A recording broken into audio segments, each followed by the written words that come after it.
I sense a disturbance in the Force. I feel the hate and fear of the dark side growing. We must go to Coruscant at once. Are you ready, young Padawan? A long time ago in a distant galaxy, far, far away, there was a Jedi, I repeat. There was a Jedi. That sounds like the beginning of a classic Star Wars movie, doesn't it? But today we are going beyond the big screen and delving deep into the lore of the Star Wars universe. Today we will talk about the Jedi. Who are the Jedi? The Jedi Order, also known as the Order of the Jedi, was a noble monastic and non-theistic religious order united in their devotion to the light side of the Force. They served as mediators, warriors, and with teaching and exploratory efforts. With a history dating back thousands of years before the rise of the Galactic Empire, the Jedi Knights, noted for their lightsabers and natural ability to harness the powers of the Force, stood as the guardians of peace and justice in the Galactic Republic. But how did the Jedi come to be? The original Jedi came from the same race as Yoda and Qui-Gon Jinn, a long-lived sentient species native to the planet of unknown regions called Ahch-To. Initially, these Jedi were explorers and pilgrims who traveled to distant planets and formed holy orders that maintained temples as bases for their activities. Over the course of millennia, the Jedi adapted their beliefs and customs to suit their new worlds and the cultures of their followers. Eventually, the Jedi, as they were originally known, were no longer distinct from other inhabitants of the many planets they colonized. By the time of the Great Hyperspace War, the Jedi were known as the Jedi and were united under a single banner with the goal of maintaining peace throughout the galaxy. Jedi Order was officially established when the Jedi formed a religious order on the planet AC-2 in the unknown regions. The Jedi Code of Conduct prevented them from engaging in politics, which led to the Jedi remaining neutral during the Mandalorian Wars. Nevertheless, Revan's exploits brought him and his apprentice Malak into contact with the Jedi, who would help the former Mandalorians to overcome their dark tendencies. After the war, the Jedi Council was established on the planet Coruscant to better monitor the Republic. Now that we know how they started, let's learn about the Jedi Holy Orders. The Jedi Order had many holy orders throughout its existence, such as the Jedi Sentinel, Jedi Guardian, and Jedi Consular, to name a few. However, the main ones were the Jedi Knights and the Jedi Masters.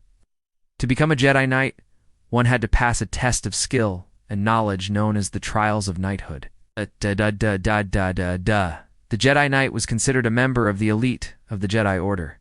It was a title given to Jedi. Upon successfully completing the rite of passage trials and receiving a lightsaber, upon achieving the rank of Jedi Knight, a Jedi could take on his or her own Padawan learner. Not all Jedi would become masters, but those who did were highly respected members of the Order. Jedi Masters were very rare, and were normally distinguished by their age and wisdom. They were considered experts in the use of the Force, and were often called upon to sit on the Jedi High Council. Speaking of the Jedi High Council, let's see how exactly the Jedi Order was organized.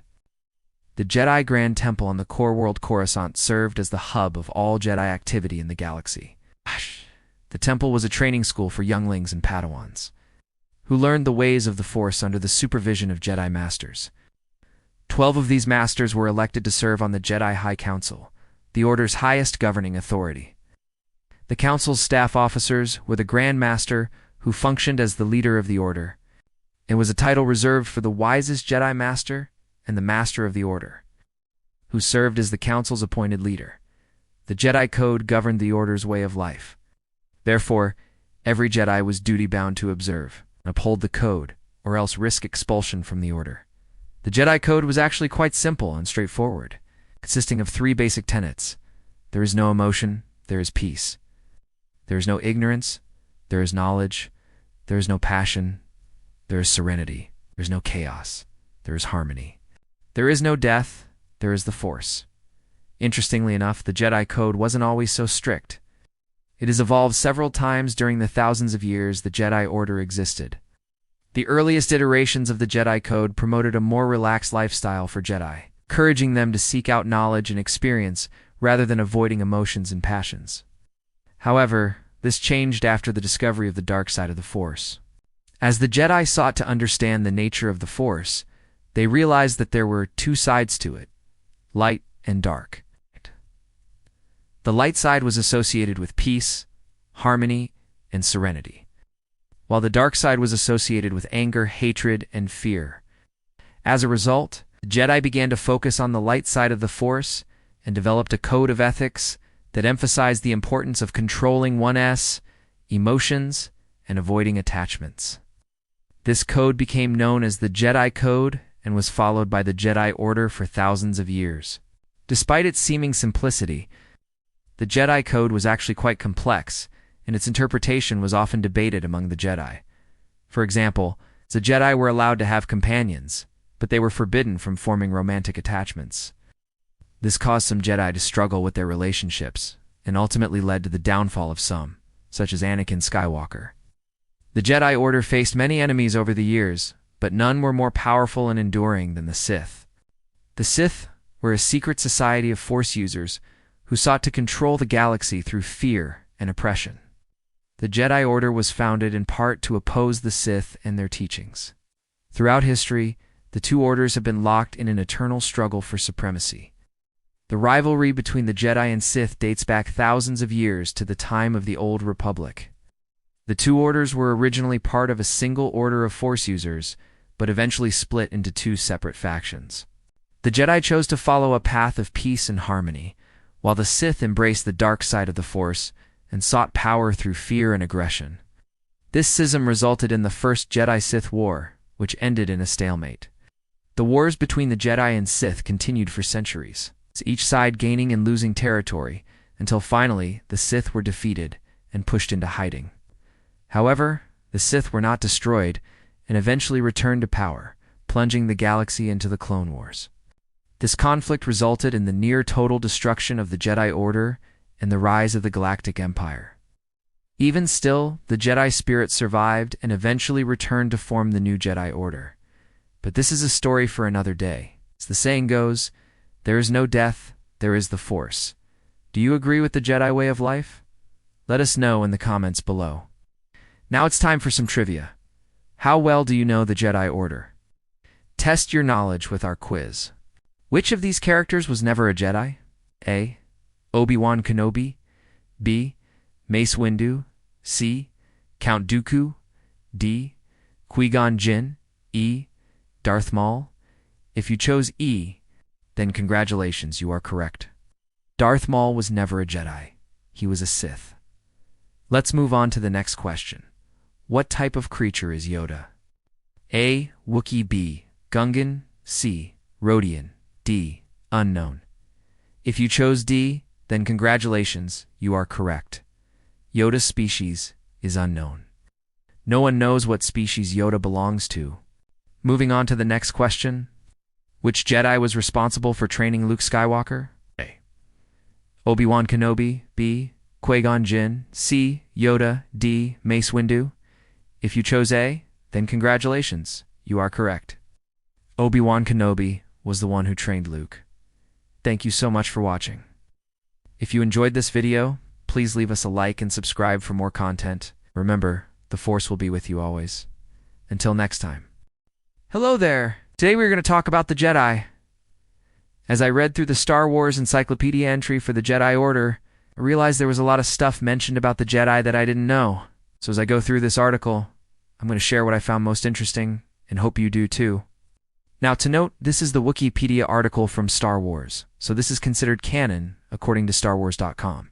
So we're going to be sticking with just that lore for today's video. If you have other sources you want me to cover in a future video, let me know in the comments down below. Also, this is part of my Wikipedia articles series where I take these awesome articles from Wikipedia, sum them up for you, and then put them in written form in the description box below so you can easily send this info out to friends or save it for later. Hit that like button and subscribe if you enjoy these videos. Okay, let's get started. First off, we have the definition of the Jedi Order and some additional information about them. The Jedi Knights were a noble order of Force-sensitive protectors united by their ability to use the Force, who upheld peace and justice in the Galactic Republic for over 1,000 generations, carrying out what they sensed to be the will of the Force as its instruments. As keepers of the peace, the Jedi Order, also referred to as the Order of the Jedi, undertook diplomatic missions on behalf of the Galactic Senate and pursued interplanetary criminals across the galaxy. Now, whereas the Sith, the historic enemies of the Jedi Order, harnessed the dark side of the Force for power, the Jedi followed the ways of the light side of the Force. The Jedi Code, along with a collection of other foundational texts, governed the behavior of individual Jedi to the philosophy and training regimen of the Order as a whole. Though the Jedi worshipped no specific deity, the Chosen One played an important role in Jedi prophecy and mythology. According to Padawan Mathea Cathli, the Jedi worked better as a group instead of on their own. Indeed, Jedi Knight Obi-Wan Kenobi once reflected that, as part of the Order, he was stronger than if he was on his own. The virtues of the Order included compassion, generosity, peaceful resolution, and spreading justice. This was pretty cool. So apparently, the Jedi didn't actually worship any deities. It sounds like they believed in some sort of greater power, though, such as the Force or even the living Force, I'm not sure. But the idea that they were untied to any kind of deity is pretty interesting to me, because a lot of the times in real life, religions are based around a being that followers pray to. But it looks like the Jedi had something else in mind. And I really like the bit about the Jedi having a code. We know about the Jedi Code from Attack of the Clones, but I didn't realize that there were other foundational texts that were important to Jedi life. I wonder what those were. Maybe we'll find out someday. Next up, we have information about the history of the Order. The roots of the Jedi Order reached back thousands of years to the days of the Old Republic. By the late 25th century BBY, the Order had dwindled to a mere handful of members. Although few in number, these Jedi remained active, taking on such diverse tasks as settling disputes between the Hutts and the Toydarians and quelling slave rebellions. During the Mandalorian Wars, the Jedi supported the Galactic Republic in its war efforts, though many Jedi fell in battle. Following the war, the surviving Jedi isolated themselves on the planet Tython until a group of Force-sensitive humans arrived from the planet of Coruscant. Recognizing the need for more Jedi, the true Mandalorians allowed the humans to establish a new Jedi enclave on the planet.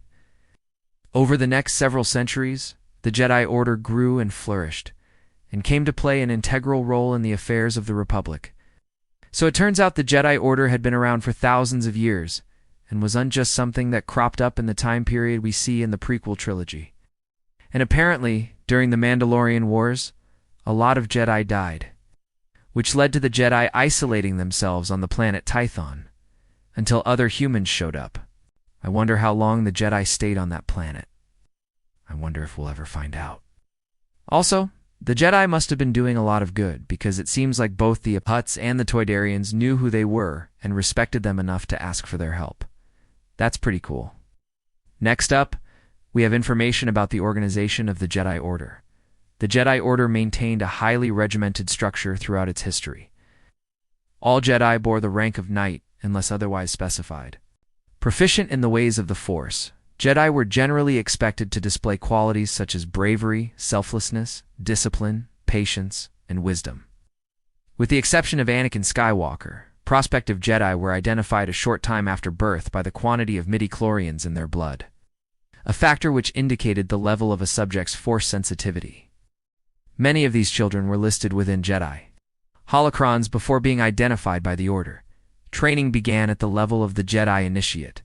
At some point in their training, younglings were expected to find their own Kyber crystal, the heart of the lightsaber, a distinctive and elegant weapon of the Jedi, in order to pass an ancient rite of passage known as the Gathering.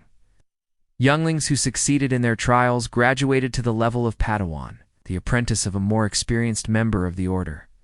In accordance with the Jedi Code, a master could instruct only one student in the ways of the Force at any given time. The Padawan braid, a symbol that represented a Jedi apprentice's status in the Order, was worn in the hair or head depending on the Padawan species and removed when a Padawan ascended to the rank of Jedi Knight, or in the case of banishment from the Order S ranks. The Jedi trials were a series of tests that ultimately determined whether a Padawan was worthy of the rank of Jedi Knight. After becoming a full-fledged member of the Order, a Jedi could choose to adopt a Padawan of their own as part of the Order S tradition in training the next generation of Jedi. The Eye of the Nihil Marchion Ro believed that being structured into an order gave Jedi an advantage. In addition to tapping into the Force, any Jedi could tap into their order to find confidence and structure.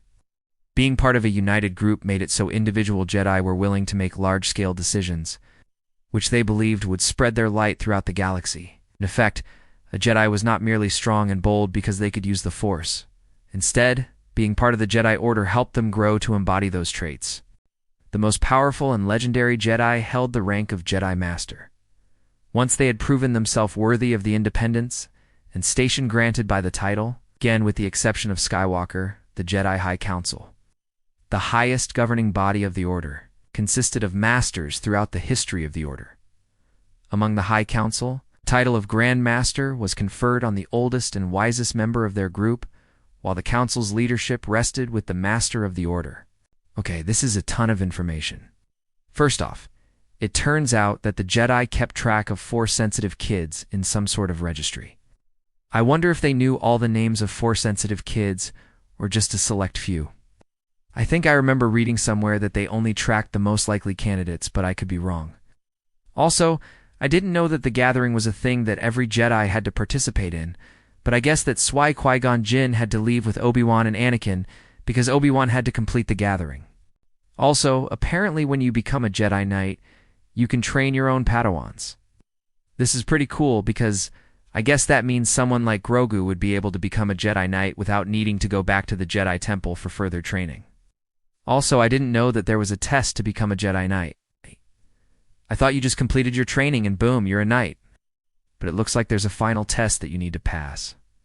I wonder what that test is like. Also, I didn't know that the Jedi Grand Master was basically the oldest member of the Jedi Order.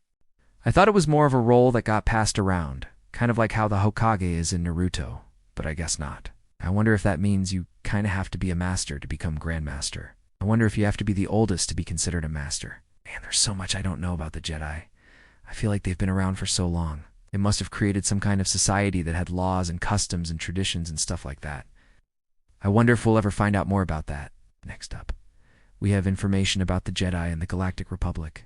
The Jedi Order in its capacity as a peacekeeping force of the Republic vowed allegiance to the Galactic Senate and democracy. As an extension of the Republic's judiciary branch, the Order was under the legal jurisdiction of the Senate, and as leader of the Senate, the Supreme Chancellor had the privilege to make requests of the Order. However, this prerogative did not give the Chancellor direct authority over the Order, which was legally under senatorial oversight. According to Chief Palpatine, the office of the Chancellor would become a dictatorship if the Order was forced to comply with orders from the Republic head of state. So it turns out the Jedi Order was a part of the Galactic Republic government. They were basically like the military. The police and the politicians all rolled into one. They were also kind of like judges, too. They judged whether or not someone was innocent or guilty. The Jedi Code prevented them from lying, cheating, stealing, killing, or doing anything else that would result in someone being locked up. I guess this explains why the Jedi were involved with the Clone Wars until the end of the Clone Wars. It looks like they weren't allowed to get involved in politics. And this makes sense because one of the main villains of the Clone Wars was a senator that the Jedi trusted. He turned out to be a Sith Lord. Apparently, the Jedi were only allowed to work with the Supreme Chancellor, but they weren't allowed to listen to any other political figure. Or they risked becoming a dictator. Well, that's everything I found interesting from the Jedi article. What about you? What did you find most interesting? Let me know in the comments down below. While you're at it, hit that like button and subscribe so you never miss a video. Thanks for watching. I'll see you next time.